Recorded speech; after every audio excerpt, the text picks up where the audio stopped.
के कविता के रिश्तेदारों के मकान पर ईडी के धावे।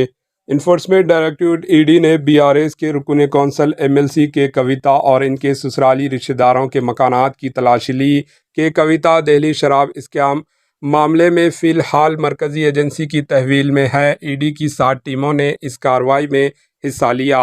हफ्ते की सुबह 6:40 पर इस छापे की कार्रवाई शुरू हुई। Bureau report, HN news.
HN news को लाइक करें, शेयर करें और सब्सक्राइब करना ना भूलें।